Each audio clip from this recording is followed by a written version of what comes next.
Hi, and welcome to Screens in Focus, the podcast where we talk about your favorite TV shows and movies. I'm Diana, and today we are talking about Bridgerton Season 3, Part 2. Renee is here to join me. Hi, Renee. How is it going? Hello. Very well, thank you. How about you? I'm doing great. I can't wait to get your take on this.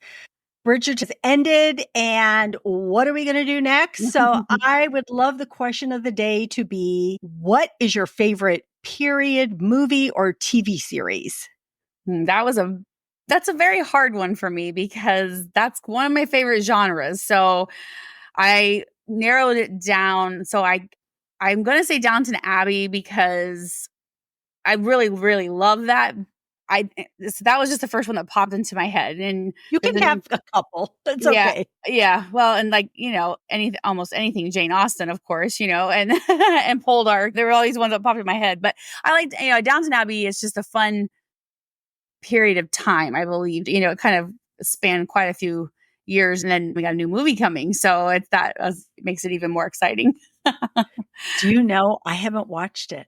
Are you serious? Yeah, I haven't watched it. Oh my gosh, I guess I need to watch it now. I recommend it. I've watched it through several times. Oh, really? Several times? Well, I know people love it. I know Mhm. it's great. I don't know why I haven't gravitated toward it. So it is probably something I should try and watch. Did you have another one you wanted to mention? Oh, anything Jane Austen, pretty much. I mean, all those are so much fun, and the different, takes on it, the different type. You have a lot of the same movie done several times, or the same book done Yes. several times. So it's Yeah. fun to see everyone's take on those and things like that. And Poldark, I really enjoy that one as well. Yeah. I am going way back because one that made an impact on me, it's a movie, made an impact on me a long time ago, and it's never come out of my brain, and that's Dangerous Liaisons. Oh yeah. Did you ever see that, or do you Yeah. recall that? It's with Glenn Close, John Malkovich, Michelle Pfeiffer. And I happened to look it up because I'm like, I want to remind myself of this movie because I knew I loved it, and I knew it had these like sexual tensions. It's basically sexual politics, and it's about these two people who are lovers and then they turn rivals, and it's like how they can get at each other. And I read that Uma Thurman was in there, a young Uma Thurman, and Keanu Reeves, which I did not remember those two. I just remembered the three leads because it's been a long time. But I just knew that movie was really good because like I said, it left an impact on me. Yeah. But more recently, we are both have seen The Gilded Age, and I'm really enjoying that. So I think that's a that good one's really current good. one. Yeah. And there's so many. So Little Women also, I was thinking is one of my favorite ones that I love too. And you're right about the different iterations of it, right? Because different people have done it. So those are some of mine. I love yours. And friends out there, we would love to know what your favorite period movie or TV series are. You can let us know what you think. You can comment here on YouTube or on any of our social media. You can get to all our social media in our show notes or at screensinfocus.com. All right. As far as news, I wanted to share, which I didn't share last time we got together, which I'm so shocked because it is one of my favorite TV shows behind The Walking Dead, and that is Cobra Kai. And it is coming in for its final season. There's going to be 3 sections of 5 episodes. The first section is going to drop July 18th, and then November 28th, and then sometime in 2025. So I can't wait. I love The Karate Kid. It's just had its 40th anniversary, and I know that there's a new movie coming up. Renee, do you watch any of Cobra Kai or anything? I have not. I mean, like as a kid, I watched Karate Kid, movies and things, but yeah, I just haven't tried it, I guess, since this all new stuff came out. So yeah. I've not watched any of it. Love it. Yes. And I know, many people do.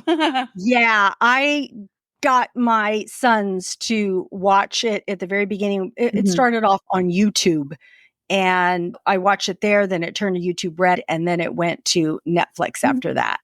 So it's so good to me. It's just so nostalgic. If you like Karate Kid, then you'll probably love Cobra Kai because it's just their lives, 35 years later. So it's just the rivalry. It's funny. And it's funny.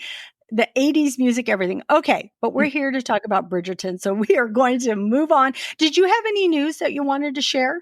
I don't think so. No. Okay. Well, we will have Renee's link to Undead Walking and all your writings, your Linktree link in our show notes. So please check that out because she has so much information. But let's get to Bridgerton season 3, part 2. And yes, there are spoilers ahead. So Colin and Penelope announce their engagement, and Penelope struggles with revealing her identity. And we see weddings and babies and unexpected twists unfold. And the season is filled with blackmail and steamy scenes, including that mirror scene that I really want to talk about, and a dramatic public reveal. So the big question here is, was it satisfying? So I did like this season, and I more than I thought I would, because I had my issues with Colin going into it, as I shared in our previous edition.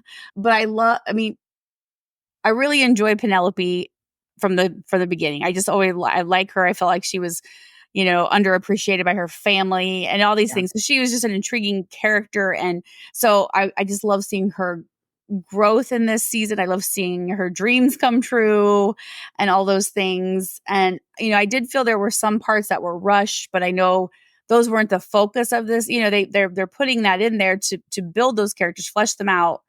But it did feel a bit rushed, but I hope, this wasn't their story. This was Colin and Penelope's story. So then they're just trying to fit these in to continue them later. So I understand that.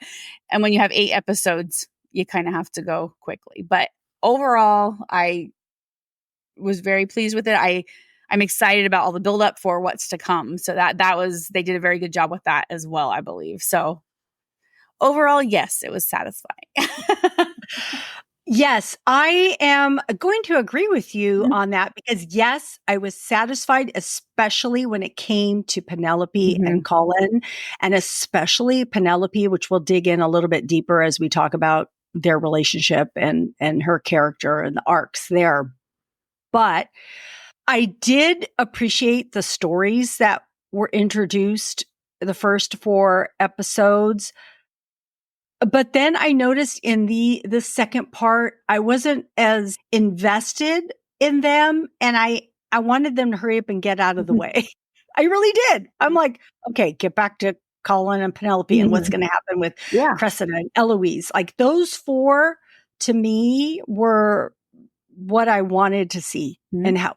And so that was what I was there for. So I'm glad that it was the majority of them, but they did have these stories. And you're right, they probably do have to build upon them because of the next season, whenever that may be, and whoever it may be on, which we'll talk about later on too. But yes, I was satisfied with Penelope and Colin and how it all played out. So in saying that, I want to talk about the highlights in these first 3 episodes, and then we'll talk about the final episode toward the end, because we know that was a big reveal that happens there. So in these 3 episodes, 5, 6, and 7, we see the engagement, we see the steamy mirror scene, we see Penelope's struggle, Cressida scheming, all of this is happening. So what stood out to you? What did you like? Well, I really enjoyed the Bridgerton family, their reaction to the announcement of their engagement. Penelope's been in their lives for however long, forever or whatever, as friend to Eloise. And, they've all kind of noticed her absence and Eloise's coldness toward her and that sort of stuff. So then for them to be so excited for this, I just thought that was a really neat thing to see, just with their dynamic, the history with the families and things. Yeah. So I really enjoyed that. And overall, Francesca's whole storyline too, because that wasn't something I expected to learn as much as we did about, or to follow her as much as it did, which I did enjoy her storyline. I feel there were some confusing things that, I know we're going to talk about that later too, but I just felt that, she's quite different than the rest of Bridgerton. She's more of the introvert. She's very happy to kind of stand, be a part of the family, but she's more in the shadow or, kind of on the sidelines, I guess, watching them. And that brings her joy, is to see them enjoying life. She doesn't need to be the center of attention. So I thought she was it was really interesting, like when the queen introduced this new man to her and she's just like, that's not the guy for her. She knew that, Right. but she felt pressured from the queen and her mom to be like this love match and all this, And so, when I loved, which I guess that happened earlier, that was in the first part, but when she met John Sterling, it was just a fun two peas in a pod kind of thing, So I've enjoyed her story very much, just because first of all, I didn't expect to learn that much about her in this season, since it was Colin and Penelope's, and of course the whole Cressida storyline, that was fun to see. They took that and kind of twisted it a little bit from the actual books that, it was in, but they did a really good job of including that in the story, which I shared last time. I was excited to see if they would be able to pull that off. So I was glad that they did, because it was added just a fun element to the whole season. So, yeah. So when episode 5 started, I love that it was a continuation of the previous episode. And I loved how, I don't know if it was slow motion or not, but it felt like it was. And I think it could have been, because it was almost as if Penelope was taking in, oh my gosh, this is happening to me as she's going. I think it is slow motion, because I remember see Colin's like turning to her in slow motion as he's escorting her into the house. And you're right about how all the Bridgertons are so excited for her, except for you see Eloise, a little bit reserved, but I liked all that part. I actually really liked that episode. Of course, it was the one with the steamy mirror scene, because as we see this, because it's the scene where they first have sex, but they reveal her body. I don't know if they've revealed a body quite like that before, because I'm thinking the actors that they both are and that they have to be in order to do that, that is not comfortable. And the fact that they've said that they're really good friends. Okay. When you do that in front of a friend, so I give them I said this last time, but I give them so much credit for this, because that is not easy to do. But I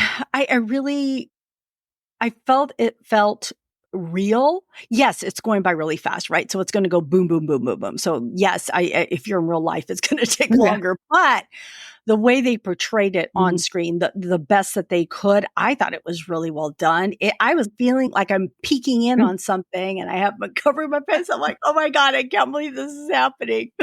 And as he's talking his way through it with her, oh man, it was a steamy scene. For sure.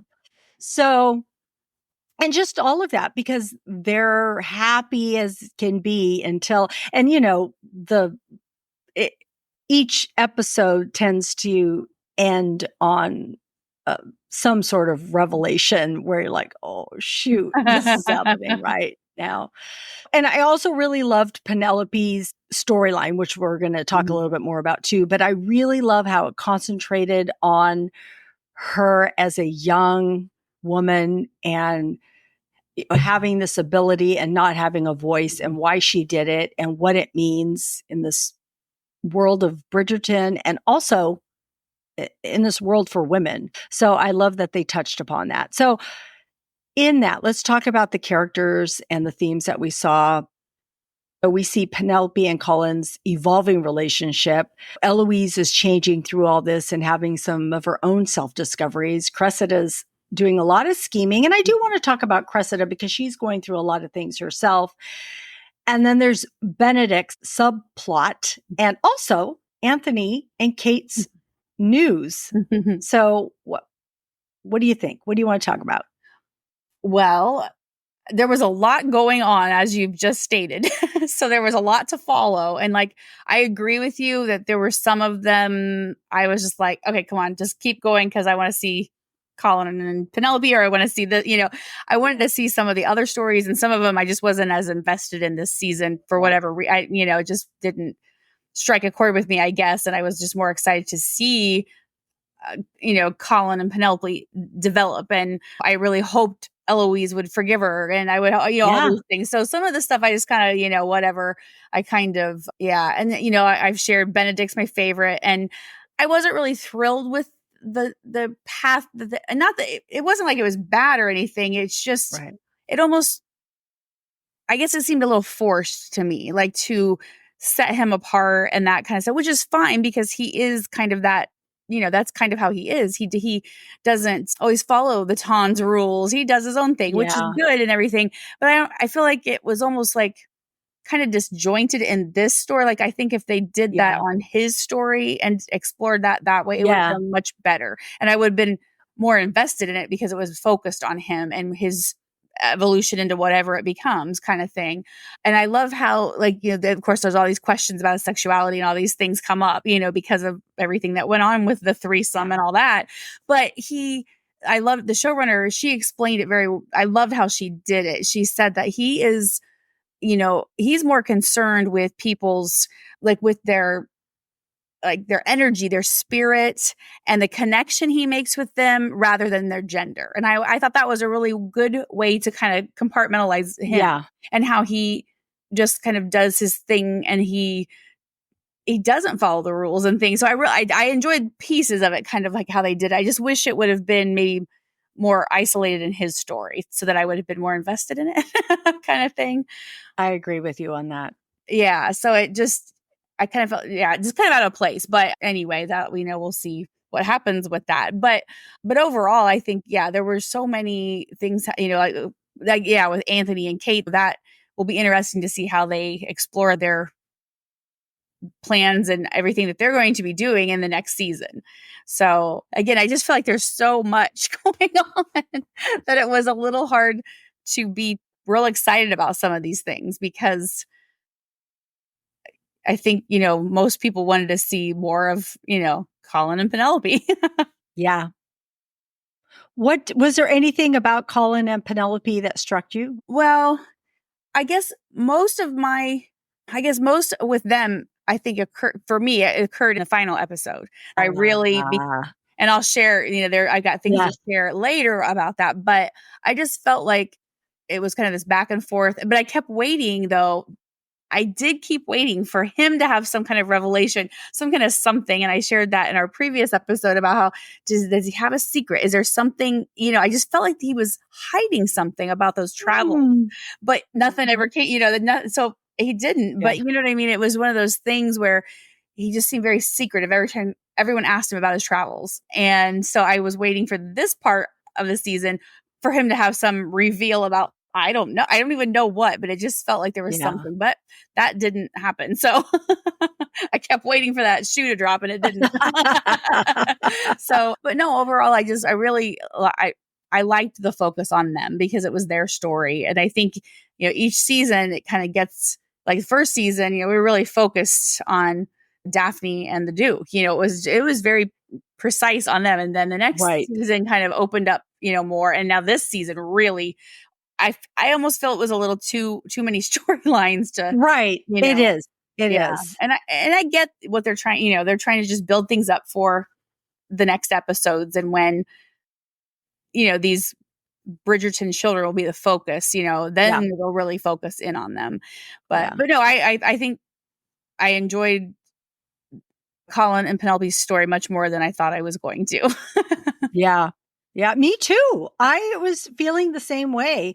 And I think it's both of them, because I kind of wanted to lean more on Penelope because she was the one who had the biggest challenges and, just just figuring out herself and what she wanted. And I loved how strong she was in this, because he right off tells her, oh, well, you're going to give this up once he finds out. And she's like, I don't know. I don't know about that.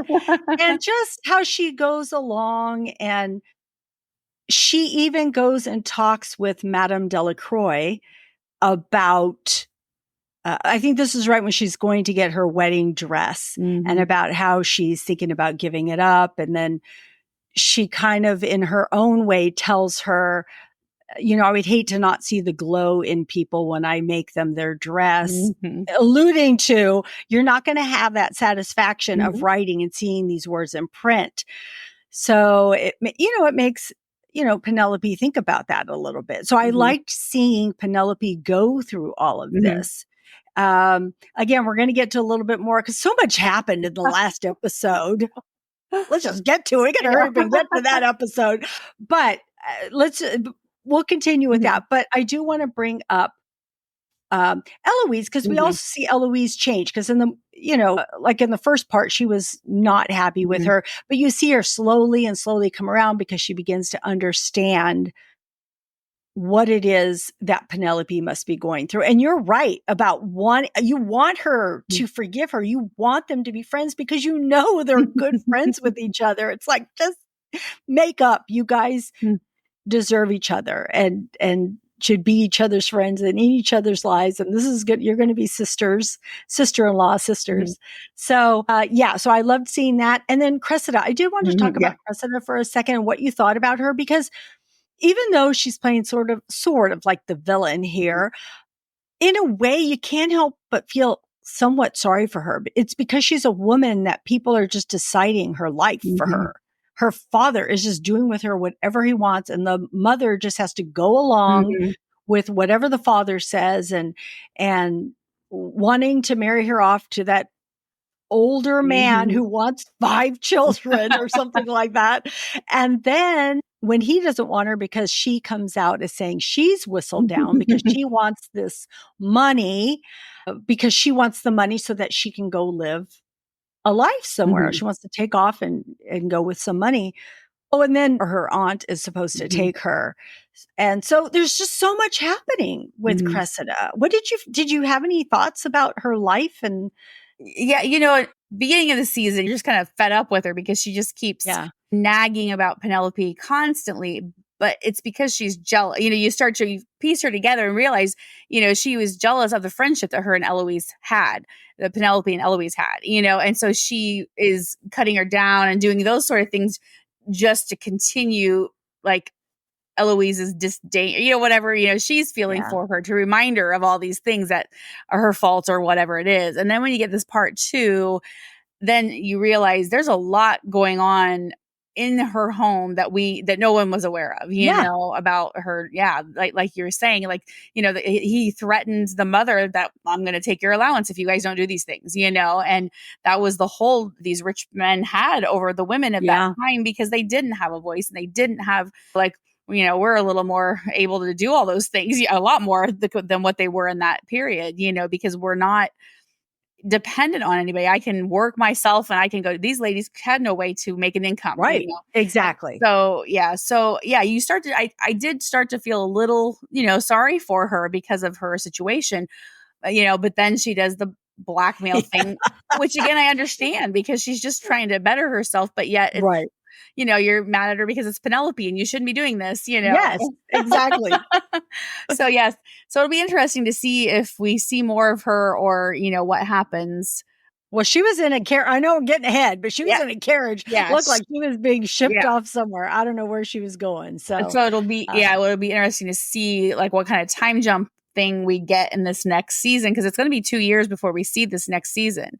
And so it'll be interesting to see what type of whatever happens, and if she is reintroduced, maybe married, or who knows. So it'll be fun to see. But she was kind of one of those characters you love to hate kind of thing. Yeah, she was really good at it, and I didn't like her.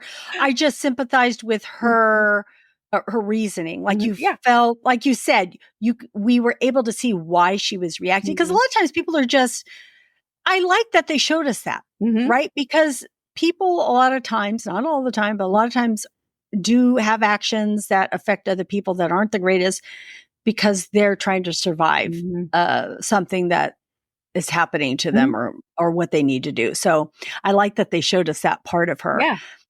And with what you said about Benedict, he was one of the stories that I was like, okay, I don't really want to, it did feel disjointed. Also, I wanted him to, I think it's because when he was with them, I didn't feel any passion toward it. Like if I had seen passion, like chemistry and passion, then I would have been invested, but I didn't feel it with any of them. So I thought, I'm not feeling it. So bye. I don't want to see this part. Yeah, hurry up. Give me some passion or get out. But I thought it was interesting that she comes back to him and says, you know, I want to be with just you. And he said, that's not what I want. You've made me realize, you've opened my eyes to so many, there's other possibilities out there. And I want to explore those. I'm not ready to close that off yet. And it made me wonder, okay, where, if he was next, you know, it's going to be a romantic, whatever it may be, whoever it's with. So he may shift and change again. And that's okay, because that's what people do, because she thought she wanted that too, until she said, you made me realize I do want a committed relationship. And that's what happens with people. Because you feel one way with one person, you can flip and feel another way with another person. Yeah. Like somebody can make you feel whatever it is. So, you know, something sparks in you, something changes in you. And that's the beauty of life, right? Because you do have choices and you do have, you know, changes that occur to you, which happens with Francesca that we're going to get to too in a little bit here. So let's go ahead and talk about the last episode, because I feel like so much happened in episode 8. Because Penelope faces blackmail, Colin makes a stand. There were so many conversations between different people in here that were very tender, and I thought they were really well done. And Penelope reveals her identity, and it ends with weddings and babies and new beginnings. So tell me what struck out to you and what you want to talk about.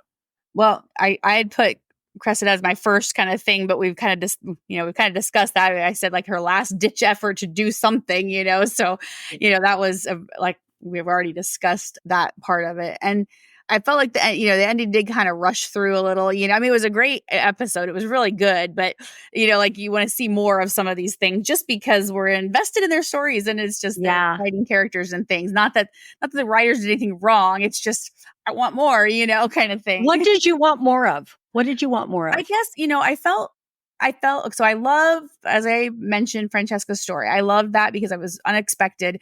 And I really liked, I just forgot his name, John Sterling. Thank you. Yes. John Sterling. Martin. Yeah. Lord Martin. Yeah. So I really liked his character because, again, he was he's a kind of different guy than what you see with these lords and different things, you know? So he was an interesting character.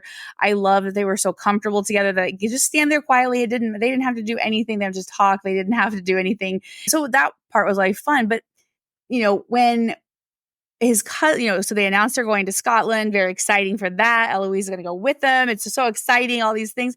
And then they introduce Michaela, his cousin. And it's like, what's happening? I didn't understand any of that. I was. Me too. At first. Yeah. And so I'm like, okay, what's happening? And then I just felt like it wasn't conveyed well for people who hadn't read the book. The people who read the book are like, you know, they're freaking out because they understood that they gender swapped these characters and what it could eventually lead to. And so those of us that haven't read the books are like, I don't know what's happening here. Yeah. But I did read that they gave us a clue that I, again, missed all of that. Me too. So you know what I'm going to say? Yes, I think so. Yes. About Violet when she met her husband and forgot her name, you know, and I remember Violet saying that, but I did not put that together. Me neither. Yeah. So I felt that for those of us that hadn't read the books, it just wasn't conveyed well. And maybe just because I wasn't paying enough attention, it could be, you know, I've read several reactions and people didn't understand it that, you know, that hadn't read the books. It could have been also the direction that the actor was given, the actress was given too, right? Because it was just a look and then that was it. You're like, wait, what happened? Did something happen I didn't see? Because it didn't look like oh my gosh, you're like the love of my life and I'm interested in you. I didn't get that feel from from her look. So of course, maybe they edited part of it out. I don't know, but I felt it was almost like a bit of a jealousy thing. Like, oh, he's got another woman. I thought that too. I did. I thought, but wait, then he says it's the cousin. So what's happening here? Yeah. I thought that for a second too. I'm like, wait, is she jealous? But then she says, oh, it's the cousin, and her reaction didn't change. So yes, I was right there with you. So there was a missed something there, opportunity of some sort but now we're all up to speed after reading it all over the place, because that's the only way we can get our answers, by reading from what other people are saying. But can I say about them, while I really like their relationship, and she seemed like, she goes, oh, I love him. And, she says all of that. I don't know that I saw their chemistry, right? I just know that they love each other because they say they love each other. And I felt Francesca I could feel it more from her. I felt like he was more it was more proper, and he was more reserved. I could not read him at all. Yeah. So he seemed like a really good guy, but that was about it. So I just put it to the fact that they're both kind of awkward, that I could it was me too. Like, yes, not everybody shows their affection like Anthony and Kate, I mean, they're very, they're obviously in love. They're that sort of thing. They just are more forward about it. And I just kind of felt that both of these characters were, they're just a little awkward, and even in social settings, they're both kind of like, I'd rather be anywhere else but here kind of thing. I'm doing this because my mom expects it or whatever. But but I agree with what you say. It was hard to read both of them, and what their affections were, because Francesca, at the beginning, she did say that when the girls were asking her, like in part one of the season, they were saying, so what have you dreamed about your husband? And she was like, oh, I never thought about it. It wasn't on her radar to she just wasn't that type of person to have those thoughts. So yeah, I can get that, but since it won't be those two, I'm getting ahead of myself. We'll wait till we get there. But I was just going to say, if it was going to be John and Francesca, and we were going to see a whole season of them, it doesn't feel like there would have been a lot of fireworks unless something really changes for them. So I don't know. Of course, again, things happen, and maybe they were both playing it a certain way at this point, because they are, like you said, introverts. But I just keep thinking of Penelope and Colin, the way Colin just gives one look and I know what the heck he's thinking, or it feels like what he's thinking, right? Because he just has this look on his face that you can read it. Ooh, I also want to bring up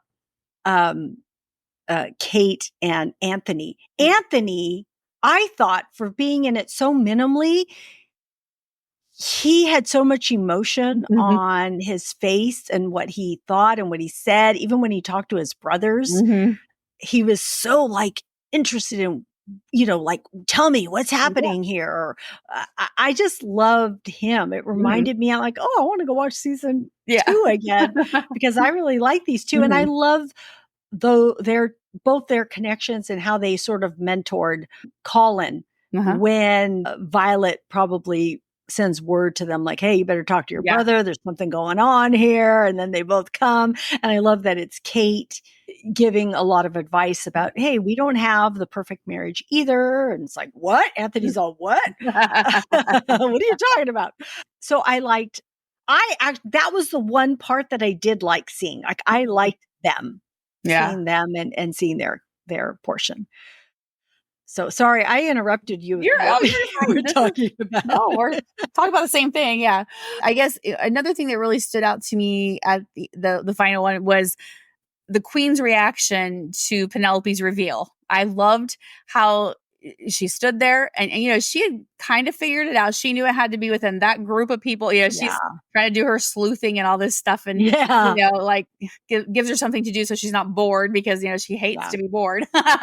So I felt like she has a respect for Penelope as Lady Whistledown, as she, as a woman in the Ton that took that initiative to to do something like that, you know, no one expected. It was very unexpected. It was nothing that had been done before, that kind of thing. And so I really enjoyed that. And I just felt like, yeah, she has that respect for her because she does shake things up, which the queen loves to do as well. She is always trying to meddle in everybody's, you know, love lives, or, Yeah. you know, when they expect her to announce a diamond, nope, I'm not going to announce one because they all want it, you know, and just, she's always trying to do her own thing because she's the queen. She can do it.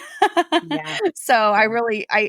it'll be interesting to see what happens next with Penelope and the queen. You know, they've been kind of enemies for this, Right. you know, will they become allies, or will they, you know, it'll be interesting to see where that relationship goes forward. But I did enjoy that whole scene with her at the ball at the end, and how the queen came in and demanded the person to reveal themselves, and and how that all played out. So yeah, it was really good. Yeah. Yes, I love that scene. I love that how the queen's reaction was. I loved Lady Danbury's reaction, like really knowing, pulling Penelope aside. And she says, "Oh, you knew?" And she says, "I had my suspicions. I figured it was somebody who loved the Bridgertons, you know, like I do." We didn't even talk about that whole her Danbury and her brother, I just thought like about that. Anderson. Yeah. Yeah, I do like that too. I Mhm. did like that. Okay. I like him. Yeah, Like me too. I could see him, and maybe Violet. I don't know. Well, Mhm. of course it would be them too, but I Mhm. would like to see more of them because I Mhm. really do like him, and I like how they show both Danbury Yeah. and his talk about the past, Mhm. and about the father and the impact, all of that. Like I was Yeah, it was interested in that. that was It very was, interesting. And what a yeah, that was, handsome man. I think that the yeah, guy that plays for it, he is so yes, I just am like, wow, he is very handsome. yes, yes. I agree. That's probably why I can watch him. Yeah, I was like, I'll just keep watching him. Yes. Yes.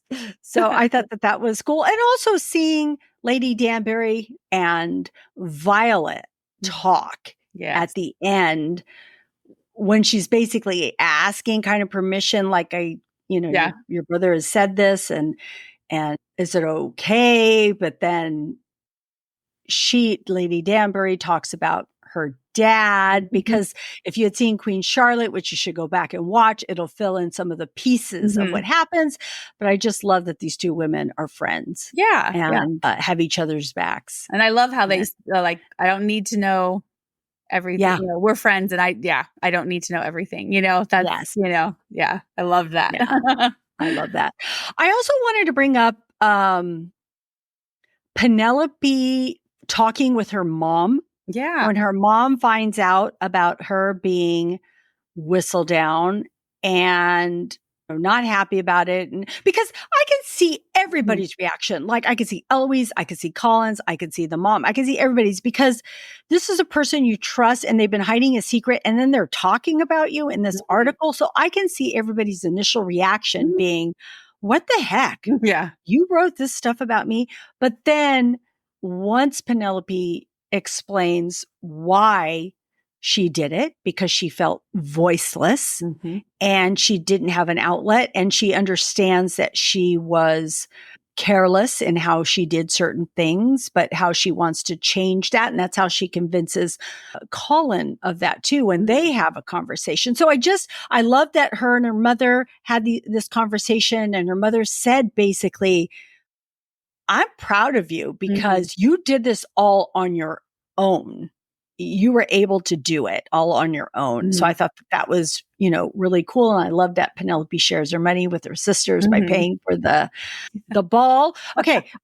I don't know anything about taxes in this era and how their taxes, but it got me to thinking, and this is probably me thinking way too hard, but couldn't the queen have figured out who they were paying or unless it was cash?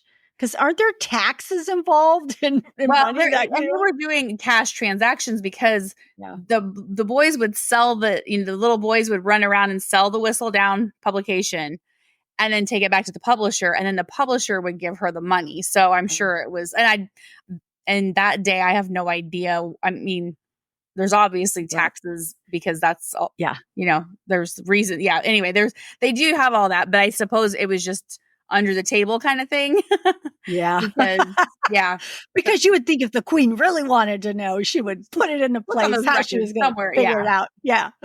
Figure it out. I'm sure Whistledown I'm sure she was giving the publisher a generous cut of whatever, for his silence. So, but it's a interesting topic. Well, because Cressida was able to find out so easily by going to all the doors, knocking on them and looking for information. And somebody said, "Oh, I heard Whistledown was a redhead." Oh, yeah? Oh, really? Tell me more. What else? Yeah. Yes, exactly. So evidently the queen just didn't think of that avenue or something. Yeah. So like I was saying, I really loved all the conversations that Penelope had with everybody and the one with Colin. I thought it was just really, it was heartfelt hearing them have that conversation and professing their love for each other and just building one another up. Him saying, you're, I don't know if he says you're so brave or strong. I don't know what he says, but, and someone like you could love someone like me. And if I could be with you, that maybe a little bit of your light can shine on me. I was like, oh my God, Colin, you're saying the perfect words. And then she tells him, of course, that she loves him and then he loves her. And it's good from there. It's good from there because then you see it. Whatever it is, 10 months later, she has a baby. They all have babies. So many babies. She has a boy, which is very cool. So we see that, and prior to that, we see them take off, and Eloise has decided to go with everybody to Scotland. Is that correct? Yeah, to Scotland, but everybody's leaving. Yeah. So, of course, there's a lot of babies in town. So, anyway, we are at the point and the award goes to. So Renee, I would love to know, what was your favorite quote, character, or moment? So mine's from the final episode after she reveals that she's Whistledown and he tells her that he kept trying to separate her from Whistledown. And he reread all the letters over the years that she had sent him and realized they were one and the same, and that he was fine with that. And he was didn't want to change her, didn't want to, and just accepted her for who she is. And that, that's something she's longed for, somebody to do that, because her mother never did. Her sisters never, nobody ever just let her be herself. And so to have this man she loves say those words, I just was like, oh.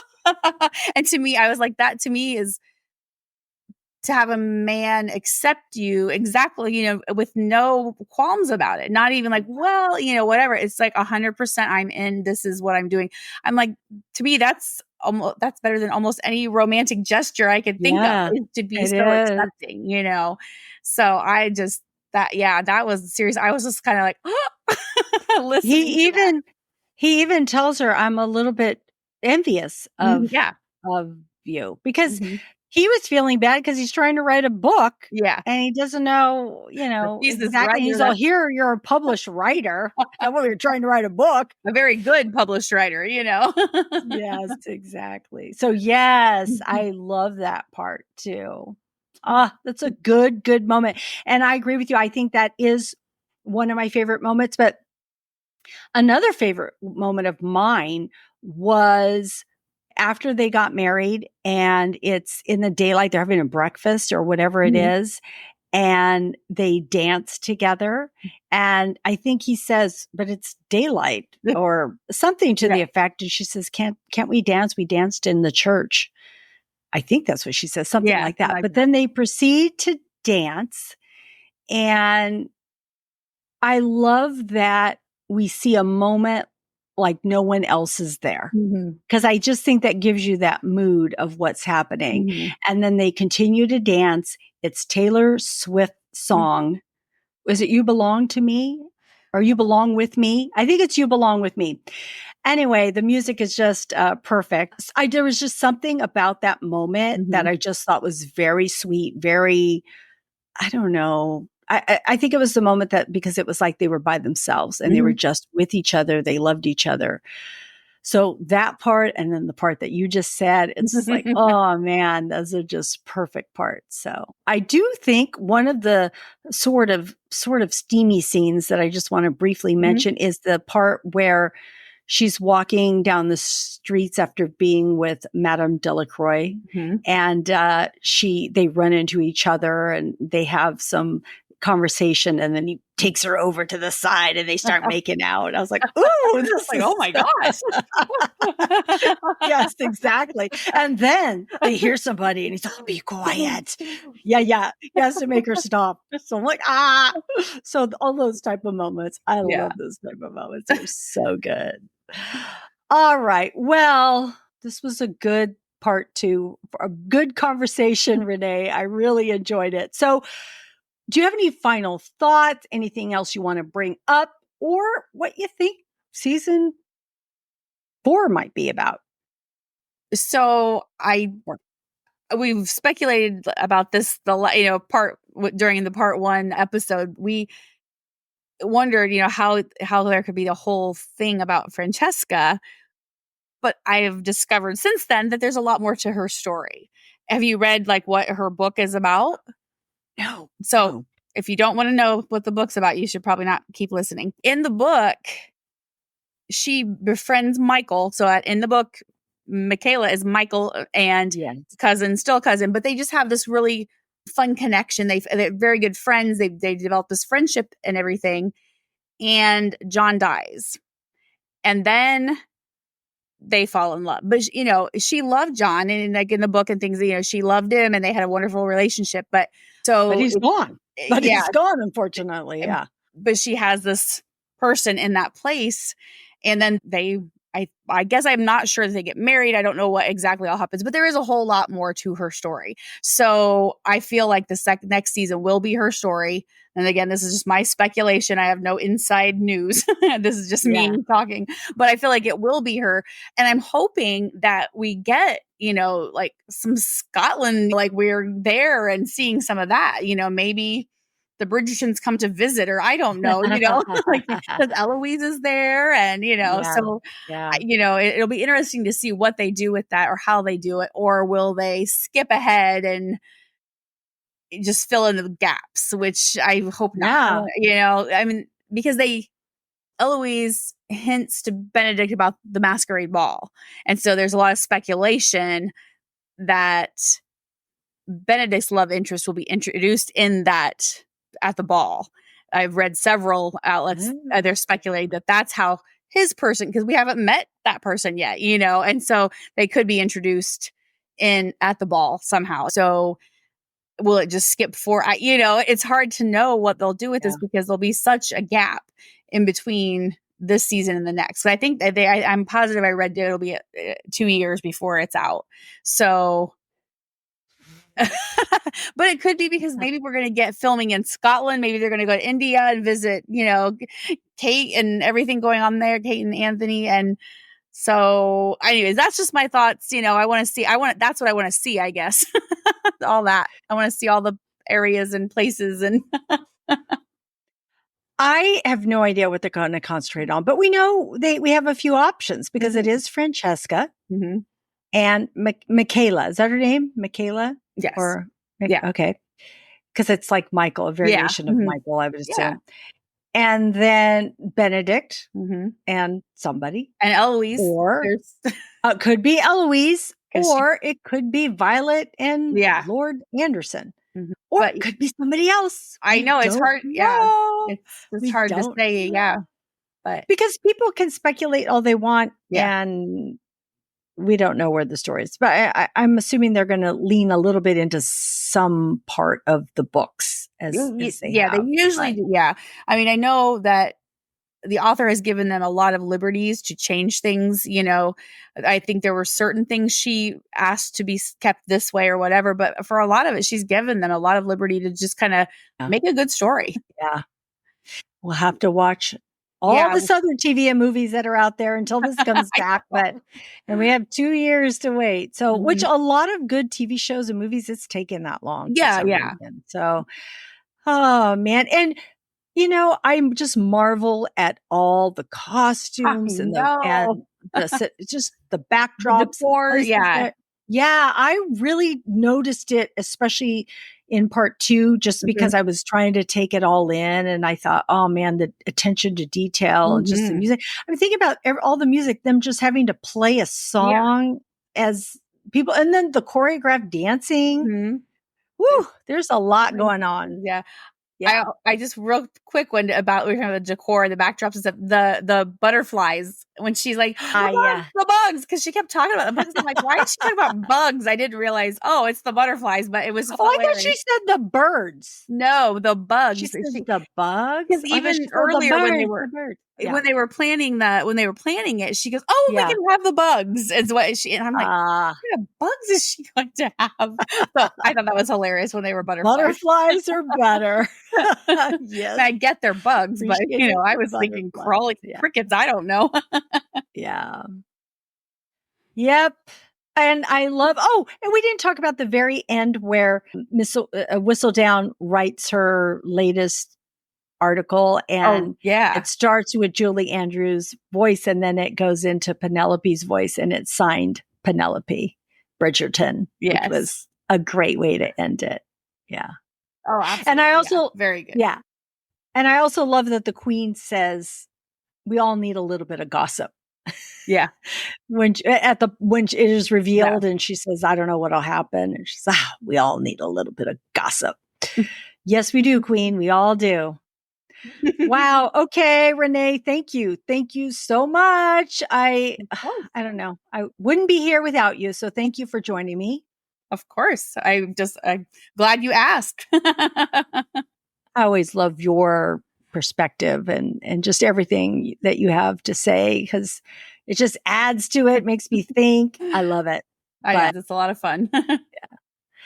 We do have TV and movie recommendations, and I know we normally include them in our episodes, but please look for the episode releasing after this, because we are going to share our TV and movie recommendations there. But we want to thank you for joining us. We are grateful you joined us today, and we hope something that we said today resonated with you, gave you a chuckle, some happiness, some positivity, or inspiration. Don't forget to subscribe to Screens in Focus at screensinfocus.com. Why not share this podcast with a friend, because we would love more members of our TV club. Remember to keep watching, keep exploring, and keep those screens in focus, and we will see you next time. Bye. Bye.